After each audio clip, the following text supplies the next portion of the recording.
الحمدللہ وکفا والصلاة والسلام علی عبادہ الذین اصطفیٰ اما بعد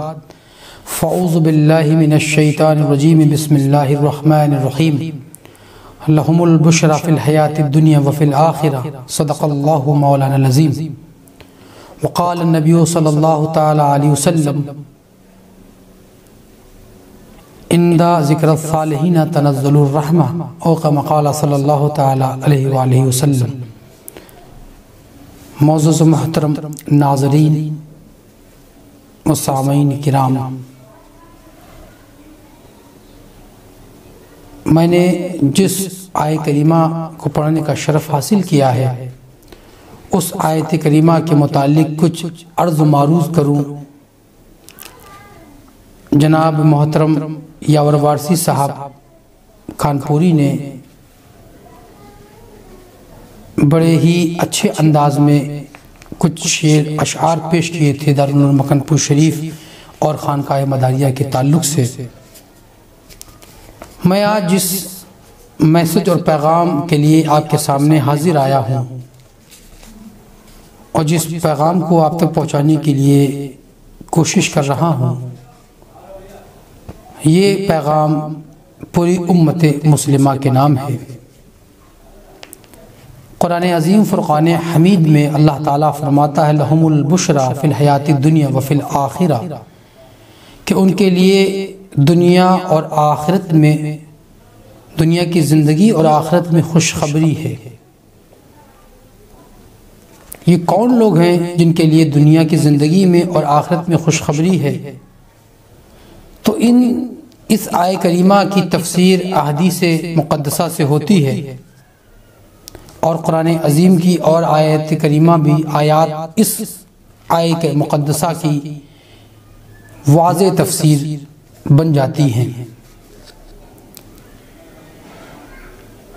اس آیت کا سچا مصداق اور مظہر عتم اولیاء کاملین و صالحین کی جماعت ہے، جن کو دنیا میں نہ کوئی حزن ہے، نہ ملال ہے، نہ کوئی خوف ہے، نہ کوئی ڈر ہے۔ وہ اللہ کے ولی ہیں، دنیا میں بھی بے خوف ہیں، نڈر ہیں، حزن و ملال سے پاک و مبرہ ہیں، کیونکہ وہ اللہ کے لیے زندگی جیتے ہیں، اللہ کے لیے زندگی گزارتے ہیں۔ وہ باہم ملاقات بھی اللہ کے لیے کرتے ہیں۔ ان کو دیکھو تو اللہ یاد آ جاتا ہے۔ ان کی نشست میں، ان کی محفل میں آپ نشست اختیار کریں تو وہاں آپ کو اللہ کی طرف رغبت حاصل ہوگی۔ ان کے چہرے پر نگاہ پڑے گی تو آپ اللہ کو یاد کرنے لگیں گے، آپ رب کے قریب ہو جائیں گے۔ ان کا حال یہ ہے کہ ایک موقع پر ایک صحابی نے پوچھا یا رسول اللہ، وہ کون لوگ نیک لوگ ہیں جن کے عمل کو دیکھ کر لوگ ان کی تعریف کرتے ہیں؟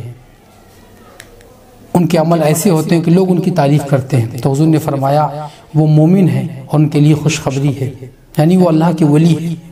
ان کے لیے خوشخبری ہے۔ مومنین سے مراد یہاں پر حدیث میں اولیاء کاملین اور صالحین کی جماعت ہے، متقین کی جماعت ہے، عابدین کی جماعت ہے۔ اور اللہ کا فضل و کرم یہ رہا ہے کہ 1400 سال سے اولیاء کاملین صالحین اہل سنت والجماعت میں ہی ہوتے آئے ہیں۔ دوسری کسی جماعت میں ایسے ولی اللہ نظر نہیں آتے۔ اہل سنت والجماعت کا یہ تفرد رہا ہے، انفرادیت رہی ہے کہ اس میں بڑے بڑے اللہ کے ولی پیدا ہوئے ہیں، ایسے پیدا ہوئے کہ جن کی نشست میں بیٹھنے کے بعد بڑے بڑے گنہگار، خطاکار نیکوکاروں میں شامل ہو گئے، ولی کامل بن گئے۔ یہ اسی جماعت کا طر امتیاز رہا ہے۔ آپ دوسری جماعتوں کو دیکھیں، وہابیہ کو دیکھیں، دیابنا کو دیکھیں، اور بھی جماعتیں جو فرقے ہیں ان کو دیکھیں، وہاں کوئی آپ کو ولی نظر نہیں آئے گا، کیونکہ وہ ولایت کے منکر ہیں، ان کے یہاں ولی نہیں ہوتے۔ الحمدللہ یہ تفرد اور شان اہل سنت والجماعت کی ہے۔ تو ہم جماعت حقہ، جماعت ناجیہ، اہل سنت والجماعت اولیاء اللہ سے اعتقاد رکھتے ہیں اور حسن اعتقاد رکھتے ہیں، ان سے والیانہ محبت رکھتے ہیں، اور ان کے آستانوں پر جانا ہمارے زندگی کا ایک خاص طر امتیاز ہے۔ ہم اہل سنت والجماعت اولیاء کاملین کے دہلیز معرفت سے محبت رکھتے ہیں اور ان سے فیض حاصل کرتے ہیں۔ میں آج آپ کو ہندوستان کی عظیم خانقاہ اور ہندوستان کے عظیم مبلغ داعی اسلام، پہلے صوفی بزرگ جن کی آمد ہندوستان میں سن 282 میں ہجری میں ہوئی، یعنی میری مراد سرکار سرکارہ، فرد الافراد، شمس الافلاق، قطب وحدت، منبع علم و حکمت، حضور پر نور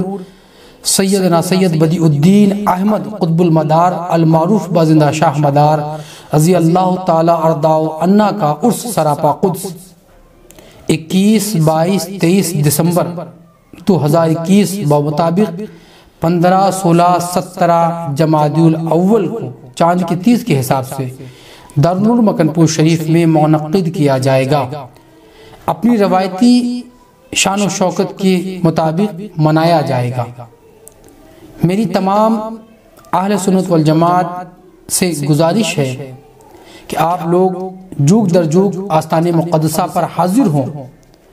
اور اپنی دامن مراد کو پر کر کے لے جائیں۔ اس سال عرس سراپا قدس انتظامیہ کمیٹی کی کوششوں اور قدوکاوش کے ساتھ انجام پذیر ہوگا۔ انتظامیہ کمیٹی نے بے لاگ خدمت کی کوشش کی، الحمدللہ ان کی خدمتوں کے صلے میں عرس سراپا قدس منعقد کیا جائے گا۔ تو یہ میرا پیغام جماعت اہل سنت کے لیے ہے کہ آپ اس بیان کو سنیں تو شیئر کریں، آگے تک پہنچائیں،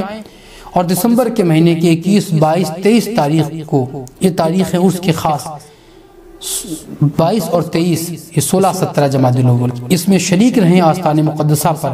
اور قطب المدار کے فیضان کرم سے آپ مالا مال ہوں۔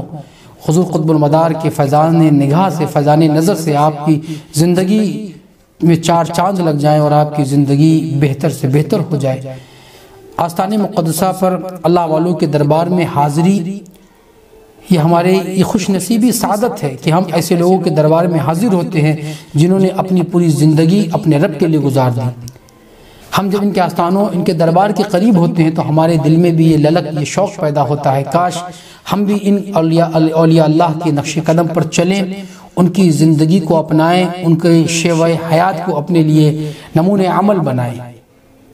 اولیاء کاملین اور صالحین کی زندگی سے سبق لے کر ہم اپنی زندگی کو بہتر بنا سکتے ہیں، ہم ان کی زندگی کو پڑھ کر اپنی زندگی کو بہتر کر سکتے ہیں۔ تو یہی فائدہ ہوتا ہے، دنیاوی فائدہ ہوتا ہے، اخروی فائدہ ہوتا ہے۔ دنیا میں ان سے ہم التجا گزارشات پیش کرتے ہیں، ان کا وسیلہ پیش کرتے ہیں تو اللہ ہماری دعاؤں کو قبول فرماتا ہے، اور آخرت میں وہ ہماری نجات اور بخشش کے ضامن ہوں گے، پکڑ پکڑ کے اللہ کے فضل سے وہ اللہ کی عطا سے ہم کو جنت میں داخل کریں گے۔ میری تمام وابستگان اہل سنت والجماعت سے بلا امتیاز، اشرفیہ، قادریہ، چشتیہ، نقشبندیہ، سہروردیہ، ابوالعلائیہ، رضویہ، جتنے بھی سلاسل طریقت ہیں، جتنے طرق اور سلاسل ہیں، سب سے میری دعوت ہے، گزارش ہے کہ کثرت سے علماء اعظام، مفکرین کرام، محدثین اور متعلمین جامعہ اور طلاب العلم، حفاظ کرام، مشائخ طریقت، تمام لوگ جہاں جہاں تک میرا یہ پیغام پہنچے وہ عرس مقدسہ میں حاضری کی سعادت حاصل کریں، اور اس وقت کے موجودہ صاحب سجادہ خانقاہ مداریہ کے صدر المشائخ پیر طریقت حضرت علامہ صوفی سید محمد مجیب الباقی جعفری مداری، جو عرس کے موقع پر 16، 17 جمادی الاول کو خاص طریقے سے اپنے شاہی اور خانقاہی لباس میں ملبوس ہو کر حویلی سجادگی سے آستان مقدسہ مداریہ تک حاضر ہوں گے، ان کے ساتھ چوب بردار، نقیب اور جملہ معزز ترین علماء مشائخ بھی ہوں گے۔ آپ اپنے شاہی لباس میں خانقاہ مداریہ میں حاضر ہوں گے، اشغال جدیہ اور اوراد جدیہ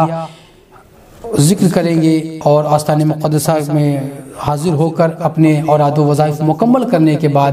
پھر آستانے سے باہر نکل کے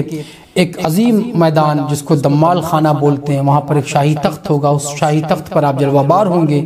اور پھر ایک مقدس جماعت پاکان خدا کی جماعت، خدا کے پاک بندو کی جماعت ملنگان پاک باز تشریف لائیں گے اور اپنے وہ بال کھول کے رقص مداریہ دکھائیں گے، ایک خاص دمل کریں گے اور یا حیو یا قیوم کا ورد کریں گے۔ صاحب سجادہ اس وقت تخت نشین ہوں گے اور ان کے سامنے ہزاروں لاکھوں لوگوں کا مجمع اموع کثیر ہوگا۔ وہ اس خوبصورت منظر کو اپنی ماتھے کی آنکھوں سے ملاحظہ کریں گے۔ آل رسول سامنے ہے اور قرآن بھی سامنے ہوگا، کشتی نجات بھی سامنے ہوگی، ملنگان پاک باز بھی سامنے ہوں گے۔ ایک عظیم تصوف کا سنگم آپ کو نظر آئے گا۔ آپ کو ایک ایسی چیز نظر آئے گی کہ آپ نے دنیا کی کسی خانقاہ میں یہ منظر نہیں دیکھا ہوگا۔ تخت سجادگی پر صاحب سجادہ تشریف فرما ہوں گے، گود میں کشتی نجات قرآن عظیم ہوگا اور سامنے شغل دمال ہو رہا ہوگا۔ اس عظیم منظر کو بھی آپ اپنی ماتھے کی آنکھوں سے ملاحظہ کریں گے۔ پھر صاحب سجادہ اس رسم کو مکمل فرمائیں گے، جملہ حاضرین و زائرین کے لیے دعا فرمائیں گے، اس کے بعد پھر حویلی سجادگی کی طرف پہنچ جائیں گے۔ پھر 16-17 تاریخ کو بھی یہ رسم سجادہ نشینی ادا ہوگی اور شام کو جلسہ کل ہوگا۔ 16 تاریخ بھی جلسہ دستار بندی ہوتی جامعہ مدارالعلوم کی اور 17 تاریخ مرکزی اسٹیج سے جلسہ کل منعقد ہوگا، جس میں پورے ہندوستان کے عظیم مرتبت علماء، مشائخ، مفکرین نظام، محققین، مدرسین، طلاب العلم اور اہل محبت جمع ہوں گے، اپنے اپنے بیانات سے، اپنی نعت و منقبت سے آنے والے تمام زائرین کے دلوں کو نور محمدی سے اور عشق مصطفیٰ سے منور و مجلہ فرمائیں گے۔ علماء کے بیان ہوں گے، پھر دستار بندی ہوگی، خلافتوں سے نوازا جائے گا، پھر فجر کی نماز سے قبل صلاۃ و سلام ہوگا۔ تمام حاضرین و زائرین کے لیے خانقاہ مداریہ مکن پور شریف میں عظیم الشان موقع پر دعا بھی کی جائے گی، مشائخین اعظام دعا فرمائیں گے اور پھر اس کے بعد لوگ اپنے اپنے پیران اعظام سے اپنے اپنے پیر خانے میں داخل ہو کر ملاقاتیں کریں گے اور نذورات فتوحات پیش کر کے پھر اپنے اپنے گھروں کی طرف جائیں گے۔ تو خانقاہ مداریہ کی جو رسومات ہیں میں نے بالتفصیل تو نہیں لیکن کچھ نہ کچھ آپ کو بتا دی ہیں، ضرور آپ لوگ حاضر ہوں۔ اور میں نے جو پہلے آپ سے عرض کیا تھا کہ یاور وارسی صاحب نے ایک منقبت کہی تھی کہ ایک شخص نور، ایک شخص گل نور مکن پور کا ہے، گلستہ نور سے معمور مکن پور کا ہے، آئینہ بن کے نکلتے ہیں یہاں سے پتھر، یہ تو ہر روز کا دستور مکن پور کا ہے، یہ تو ہر روز کا دستور مکن پور کا ہے، تربیت نے شہ مرداں کی کیا ہے روشن، تربیت نے شہ مرداں کی کیا ہے روشن، اس لیے آئینہ مشہور مکن پور کا ہے، آرزو کیوں مجھے بہکانے پہ ہے آمادہ، گل تو گل خار بھی منظور مکن پور کا ہے، قریہ قریہ ہے یہاں کا روشن باغ بہشت، گوشہ گوشہ چمن حور مکن پور کا ہے، مثل خورشید چمکتا ہے افق پر اپنے، جو گدھا جس جگہ معمور مکن پور کا ہے، مثل خورشید چمکتا ہے افق پر اپنے، جو گدھا جس جگہ معمور مکن پور کا ہے، شغل دمال ہو یا طوف در زندہ مدار، شغل دمال ہو یا طوف در زندہ مدار، دین اسلام ہی دستور مکن پور کا ہے، دین اسلام ہی دستور مکن پور کا ہے، جانے کس اوج پہ ہے باب عطا یاور اے یاور، جانے کس اوج پہ ہے باب عطا اے یاور، ہر طرف شور مکن پور کا ہے۔ معزز و ناظرین،